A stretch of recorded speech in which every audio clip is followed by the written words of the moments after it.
fépp foo leen mën a nekk di teewlu Seneweb TV seneweb.com am nañu mbégte jàkkaarloo waat yéen pour waxtaan ci wàllum question d'actualité entretien bu xaw a gàtt bu ñuy waxtaan ak ki nga xamante ni daanaka moo di Babacar Niang doon koo xamante ni moom ab entrepreneur la mais xelam màcc également ci poñ yu xaw a bari te wute jot na caa bokk li nga xamante ni daanaka moom moo tukkee ci wàllum commerce international mais également science jëm ci wàllum pétrole ak gaz également aussi dinañ ci waxtaan ak moom même ba ci lu jëm ci wàllum diplomatie aussi dinañ ci waxtaan ak moom ci lu yaatoo yaatu Babacar maa ngi lay nuyu am mbégte di la fi dalal mais di la bàyyi itam nga nuyu tekki ñuy teewlu ci waxtu bi. ñoo ngi leen di fay. di leen gërëm ci invitation bi. merci. di rafetlu seen liggéey depuis très longtemps ñoo ngi suivre Seneweb. ci à travers la diaspora. waaw waxtaan ak yow également aussi ci benn côté boo xamante ni gis nga nu mu mel tey ci wàllum secteur privé bu Sénégal ak état bu Sénégal bari loolu loo xamante ni ñu ngi koy xaar ci ñoom nan nga jàngatee d'abord cette relation depuis presque ñu am indépendance ba ndege ni diggante état bu Sénégal ak le secteur privé ci wàllum jokkalante. waaw loolu xam naa question bu xaw a complexe lay doon. Parce que quand on parle de secteur privé. On parle de toutes les activités économiques. Mais on parle aussi des champions. ñi nga xamante ni ñooy booster économie bi. tey par exemple bu dee ci wàllu état du Sénégal. ak secteur privé. pour man il y a beaucoup à faire. beaucoup à faire. waaw beaucoup à faire parce que bu ma comparer ak Chine gi ma nekk. dama gis seen secteur privé ni mu impliqué woo ci développement wu dëkk bi. waaw suñu secteur privé impliqué wu noonu. ci développement dëkk par exemple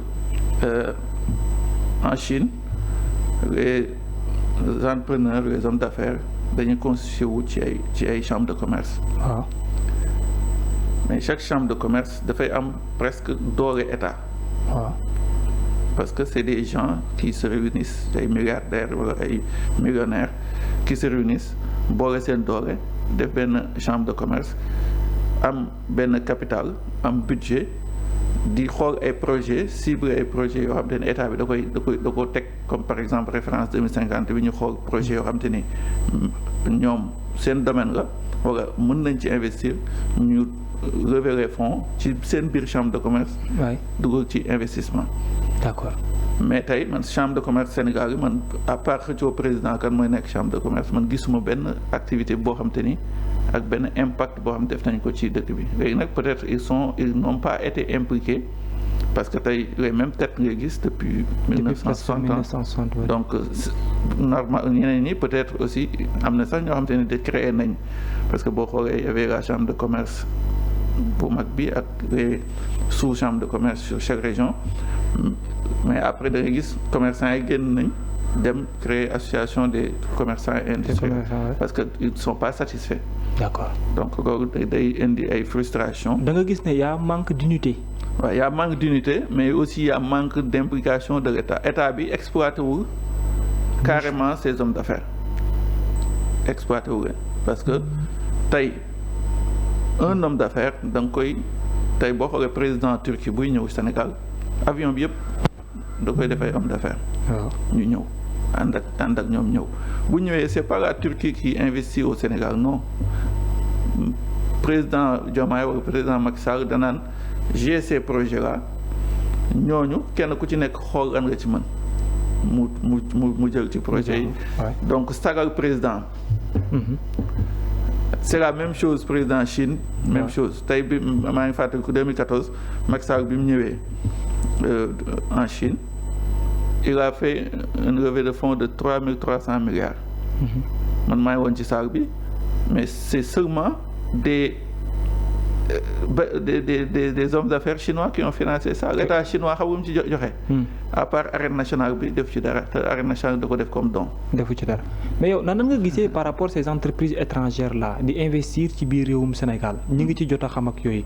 seen relation avec le gouvernement wala ci manière yi ñu leen joxee moyens pour ñu mën a investir comment ça se passe est-ce que nekk na lu yomb ils ne sont pas critiques vis-à-vis de nos autorités. non xam nga un homme d'affaires un champion da nga koy ubbil yoon yi déjà Sénégal le problème c'est qu'on n'a pas accès à l'information tey y a beaucoup d'opportunités au Sénégal y a beaucoup d'opportunités d'investissement au Sénégal y a beaucoup de choses que les gens peuvent faire mais xamuñu ko. loolu communication boobu il faut ñu def ko par exemple ministère yi y a beaucoup de projets yoo xam te ni tey commerçants yi au lieu ñuy importer ay détails mën nañoo ñëw xool ci projet yi nga xam te ne état bi da koy teg ñu ñëw jël ci investir ci te il gagne parce que état da ngay fay tôt ou tard dina fay. D'accord. Donc pour man mais communication ak manque d'implication bi. waay dafa des. léegi nag kenn ku ci nekk da nga war a dox ñëw ci sa morom. waaw bu daje amee ñu jéem a xool naka la ñuy gën a organiser loolu état bi aussi gën a leen a faciliter. nekkin bi muy taxes muy impôts yi ak financement aussi parce que les pays yi nga xamante ni dañu am capacité mën a dem extérieur di investir parce que dañu am ginnaaw dañu am. financement. dañu am capacité de financement état da leen di garantie. tey ñoom mun nañ jël seen risque mais bu risque bi demee ba nar a yàq seen business état day ñëw. doole leen soutenir leen xëcc leen. D'accord. loolu nag il faut que état bi tamit boole ci xeetu jàppandal support yooyu. le premier ministre même depuis muy nekk député à l'Assemblée nationale Ousmane Sonko yàgg na ci wax lu wàllum exonération fiscale. benn instant ñenn ñi jàpp ne oui. dina permettre gars ñi mën nañ ñëw pour investir mais ci benn côté dafa am loo xam ne dañ ko war a sikk ak réew mi lu ñu war a mën a respecter la politique boobu noonu mu yàgg di défendre aujourd'hui pour yow mën na continuer di nekk un avantage ou bien ndax inconvénient moom day nekk ci par rapport ak ñi nga xam ne dañuy ñëw pour def investissement. waaw xam nga investissement moom il faut nga favoriser le cadre mais man pour man ñi nga xam dañuy ñëw di investir Sénégal jarul ñu leen defal exonération fiscale. jaru ko waaw parce que non jaru ko parce que am nañ xaalis parce que booy ñëw ci benn dëkk di nga def étude de marché. waaw ñëw xam ni lii nii projet bii lii la laaj pour ma def ko donc boo jëlee décision jël sa avion ñëw rek mooy yaa ngi ak xaalis bi nga xamante ni war na ko mën a def donc prévoir nga taxes yi prévoir nga tous les charges yi nga xamante ni afférents au projet. donc pour man exonération buñ ko dee defal dëgg. Sénégalais yi lañ ko war a defal.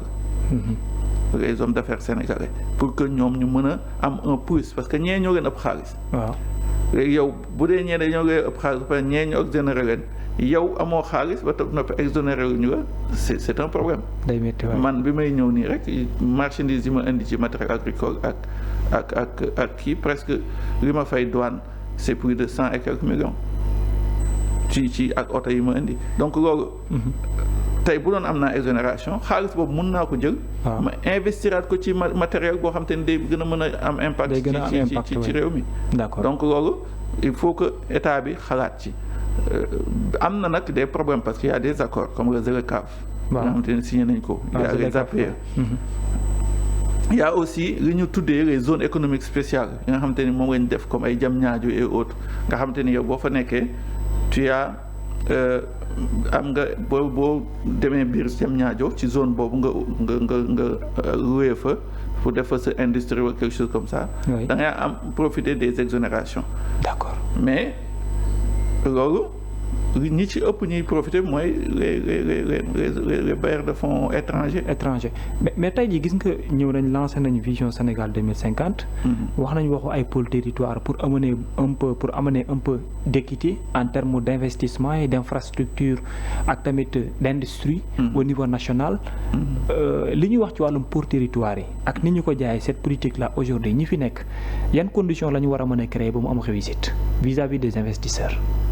waaw xam nga développement dafa war homogène développement du waruñu ni Dakar rek ñu jël BRT bi TER bi lépp ñu dóor ko benn Dakar loolu amul njëriñ développement dafa war a jógandoo dëkk yëpp dañu war a jógandoo tey boo dëkk bi boo defee université def fa école def fa nu mu tuddati def fa tous les infrastructures beneen dëkk bi da nga ko war a yëkkati au même niveau nga xam te ni ñoom ñëpp dañuy amandoo même niveau de développement muy jógandoo mais bu dee da nga ni da ngay ñëw nga jël tout le kii nga concentré ko diggante Dakar ak Diamniadio c'est pas intéressant parce que Sénégal c'est Fongolemi Sénégal c'est Tambacounda Sénégal c'est Matam donc te ñooñu aussi ils ont besoin de se sentir sénégalais ci développement bi donc les pôles territoires ça vient à point parce que c'est une nouvelle méthode boo xam te ni dina yamale le niveau de développement fépp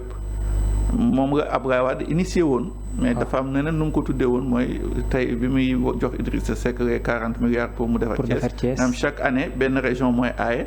ñu yëkkati ko investir fa c'est la même chose mais bii moo gën a kii parce que bii dañu jàpp ni Sénégal am na tant de pôles. tant de pôles yooyu. dañuy jël budget yi ñu affecté am seen développement bi day jógandoo. même bi ñuy wax ci waxu décentralisation ay conseil des ministres ak yooyu noonu c'était dans cette logique. C'était dans cette lancée mais malheureusement dafay yem juste sur le plan administratif. waaw. mais yemul faisabilité bi desoon. waaw mais demul ci côté réel développement. waaw alors ci benn côté ñu taxaw ci un tout petit peu wax ci politique bi nga xam ne ñoom àbb nañ ko. ñu ngi leen gisee ñuy dox en tant qu'observateur en tant qu'investisseur est-ce que réellement mu ngi inspirer confiance pour yow ñi nga xam ñoo di investisseurs yi ak yenn secteurs yi nekkee à l'extérieur depuis ñu ñëw ba ndege ni. waaw d'après man les informations yi ma am. gëm naa ni stratégie bi baax na mais c'est à parfaire baax na parce que souveraineté moom nga ñëpp di ñaan. waaw quand on dit on veut être souverain c'est on doit être souverain parce que nit ki waroon nangu kenn not la. waaw nangu kenn jëmale la fenn. mais ça doit être parfait parce que souveraineté du da ngay jóg rek xëy ni damay souverain. tey par exemple. boo dee da nga nekk sa kër waajur boo mu nga ñëw ni man à partir de tey sama papa dootuma yoreel soxlaatuma dara ci moom dootuma fanaan ci kër gi soxlaatuma ndékki soxlaatuma añ soxlaatuma non boo ko defee rek da ngay def benn sevrage brutal te sevrage brutal boobu moo la nar a indil ay problème parce que est-ce que pare nga pour muñ diggante boobu parce que dafa am diggante. mooy diggante sol yëre ak sumeeku bi. voilà léegi nag loolu nag il faut tey par exemple nga ni ok léegi man tey de sama papa naa ko teggeel ndékki. waaw ndékki moom maa koy lijjanti sama bopp. maa koy lijjanti. ba demee ba mën a lijjanti ndékki ba mu assuré. nga ni naa lijjanti añ. waaw boobu jógee añ nga ni naa lijjanti reer boo demee ba lijjanti reer nga ni léegi kër gi comme que dama am ay raq naa dem wuti fu ma góobe naa jënd kër. bu boobaa nga souverain nga indépendant comprendre nga léegi nag loolu nag ñun loolu la ñu war a def mais pas tey ñëw rek on est agsi nañ ci gouvernement bi nañ dagg lépp parce que dañoo promettre un souverain non étape par étape la un bon général du ni tey bu ma waxee lii rek lii ma wax mooy am déedéet da ngay xool da ngay tenir des circonstances. D'accord. da ngay tenir aussi de beaucoup de choses de beaucoup de paramètres yi y a les réalités du pouvoir. oui. Sonko dafa waxoon ni bu ma demee ba gis ni man gëwuma réalité du pouvoir mais bu ma demee ba gis ni les réalités dinaa dellu soit ci Sénégal ay ñëw ni leen y a des réalités. loolu nga war a def na ñëw. mu toogaat ak Sénégal mu ne sama gars yi man de maa leen diggoon lii mais yombewut noonu. suñu digganteeg France mënuñu xëy dagg ko kat mais danañ maslaa ak ñoom.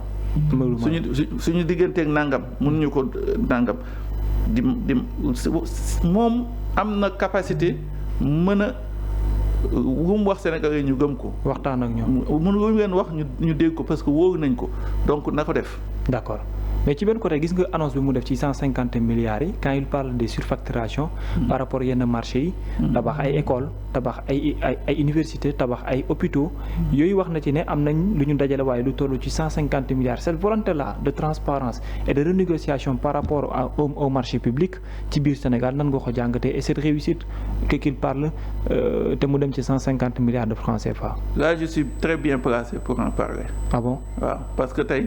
waaw Sénégal. Si on parle de budget de 5 000 à 7 000 milliards par an, budget boobu il y a juste 1700 milliards moo ci dem ci fonctionnement de l'État ak salaire fonctionnaire yi tout le reste c'est des marchés. C'est des marchés. waaw plus de 5 000 milliards lépp marché la. marché lay doon. ay marché la yii ay gré à gré lay doon. waaw yii ay marché entente directe yii ay marché yoo xam te ni public yooyu nag. foofu nga xaalis Sénégal di saawee parce que man nga tax man je suis très bien placé damay nekk Chine nekk ci dans le plus grand marché du monde oui. fii ville bi ma nekk ça s'appelle Yiwu le plus grand marché du monde. oui. ñiy gagné marché yi presque ñëpp foofu la ñuy ñëw di jënd seen bagage yi di ko indil état mais quand tu vois les prix li ñuy jëndee ak li ñuy joxewaatee état bi c'est presque 10 fois le prix loolu nag si léegi ce manque à gagner là bu dee rationaliser wuñu ko tey li état bi def man je les encourage il faut ñu rationaliser loolu man jàpp naa ne sax dañu waroon créer benn direction d'approvisionnement de l'État xaw ma ba xam am na wala amul. mais ñu doon waxu rationaliser centralisation bi. oui centraliser ko di joxe ay d'accord mën nga am bénéfice quand un commerçant importe quelque chose il met 30% minimum de bénéfice d'accord nañ ko. waaw après les charges mais 1000% c'est trop. c'est trop. et loolu moo fi xew. kon li ñu wax ci salle de classe yi parlant de 2000 salles de classe yu ñu accepté. mais bërki dem rek vous avez vu am na ay douches yu ñu fi wane xaw ma 10 millions man douche yooyu mën naa ko indi à 1,5 million. déet waay. oui donc. 1,5 million. oui mën naa ko indi man bu ñu joxee marché bi ma indi ko à 1,5 million. les toilettes là dont on parle. oui avec la mairie de Dakar. oui à 1,5 million. je ne sais pas ñoom ku leen jaay mais ki leen jaay dafa leen nax. xaw ma nu marché bi demee bëgguma ci sori. mais li ma mën a xam mooy man ku ma jox marché boobu ni ma indil ñu dinaa indi yu dàq yooyu. ba noppi à des prix presque 10 fois moins cher. mais yéen marché bi foofu bu ngeen di gis parfois da ngeen di def comme genre alerte vis-à-vis de l'État nga gis ñenn ñi gagné yenn marché yi ñëw mu coûter état presque 10 fois de plus. waaw xam nga léegi loolu tey boo ko defee day dugg ci dénigrement. waaw mooy nga ni peut-être loi bi dafay tere nga dénigrer nit. nga dénigrer nit sans preuve. tey li président Diomaye initié woon muy wax ni dina créer loi boo xam te ne day protéger les alerteurs. waaw les lanceurs d'alerte. les lanceurs d'alerte loi boobu amagul. waaw donc tey yow boo jógoon ni damay dem boole nangam wala ma yàqal na diw foofu day nekk atteinte à la dignité de la personne. te boobaa bu dee kooku am na bon avocat dafay indi problème. mais par rapport à centralisation bi yow pour yow tey état nan la war a mën a taxawee ba mu nekk loo xam ne day nekk dans la continuité ak impact gi surtout. non centralisation boobu rek nañ ko def tey je ne vais pas me proposer mais man loolu bu ma ko gérer woon dinaa fexe ba Sénégal bu doon 4000 milliards ngay def ci ay marché dinaa fexe chaque année mu minimum dina économiser 2000 milliards. ci 4000 milliards. waaw man maa ko wax parce que. mais noo koy defee. non il suffit juste de voir les factures nga facture yi gars yi di présenter nga def simulation transport bi ñaata la war a doon bénéfice am à peu près ñaata la war a doon est-ce que lii c'est raisonnable loolu nag ñi état mënu ko xam. parce que mais yéen ñi miin marché nga xamante ni toog nañ ci marché yi ñoom ñoo koy xam. yéen ñi fa dund ay années. c'est ça donc même moi j'ai même pas besoin de ça. bàyyi ma teg samay business rek quoi jàpp mu mën a jàpp rek. mais su ko laajee léeg-léeg également aussi vous êtes ouvert. non je suis prêt à conseiller. à conseiller. waaw je suis prêt à conseiller. d'accord alors ci benn côté également vous êtes diplômé en 2021 jëm ci wàllum science du pétrole et du gaz. également ci li nga am la. complicité prise de décision partenariat public privé. moo tax ñu waxtaan ci wàllu mais tout tax ma lay fàttali dama bëgg benn anam bu ma ñëw ñu waxtaan ci. am nañ ay feeñal yoo xamante ni richesse la bu jógee ci géej. di ci suuf. Sénégal war ko exploiter. ci wàllum pétrole ak gaz. nan nga gisee ces atouts là de plus mais tamit contribution bi mën a am ci Sénégalais yi seen ëllëg ak nuñ ko war a mën a exploiter si ba gis suñu bopp. waaw xam nga pétrole ak gaz moom mu ngi gars yi doon wax naan yow malédiction la et cetera. waaw man gëwuma ko man li ma gëm mooy c'est une opportunité à saisir Sénégal nag ni ñu yàlla daf ñoo nàkkal. daf ñoo nàkkal. waaw li ñu jox ci ay kilifa diine jox ñu ko ci ay nit ñu baax jox ñu ko ci ay sénégalais yoo xam te ni dañoo siiw comme su mel ni Cheikh Anta Diop et cetera noonu la ñu nàkkalee ci ressource ndax tey lu mel ni pétrole beeg gaz bi li koy indi du dara mooy Sénégal dafa am ñoo xamante ni ñi ngi fi. ci saayir ci saayir ci baatin ay nitu yàlla yoo xamante ni liggéeyal nañ fi yàlla te ñooñu fu ñu nekk. fu ne boo seetloo bu njëkk nitu yàlla fu mu nekk rek teen dafay bët. parce que li nekk ci suuf yëpp day daw ñëw ci moom pour jéem a pour jéem a génn pour jéem a jariñu ci leeram. loolu nag moo ñu may lii. moo tax boo xoolee diggante Mauritanie ak Sénégal li fi génn ci gaz ak pétrole nag ñu bëri dañ koy séparer mais benn la ay couche la rek. tey fi pétrole bi di nekk ak gaz bi ak plastique ak yooyu yëpp benn ci même niveau bi lay doon léegi nag ñi koy extraire ñoom ñooy def séparation tey par exemple mun naa wax région de Diourbel lépp gaz la. région de Diourbel. lépp gaz la. ah bon. lépp gaz la te loolu laalaguñ ko. ci naka. waaw. ak loolu kañ la feeñ. non feeñ na depuis man bi may jot information bi c'était en 2016 ou 2017. 2000 entre deux. Ouais. j'ai même les fichiers ci ñu def quadrillation beeg tout. ku lu weesu. lépp gaz la. Sénégal dafa am offshore ak onshore. d'accord. offshore moom mooy ci jéeri ji. waaw onshore mooy ci géej. ci géej. waaw léegi nag li nga xamante ni moom ngeen gisagul mooy li nekk ci géej gi. ci géej gi. mais li nga xamante ni mi ngi ci biir jéeri ji muy pétrole muy gaz muy or muy diamant muy zircon muy fer et cetera léegi nag man li ma gëm mooy. il faut que comme man ni ma def. man j'ai été diplômé depuis 2021 non 2007. la pare jàng. d'accord mais lii man maa jël sama initiative. dem jàngaat ko.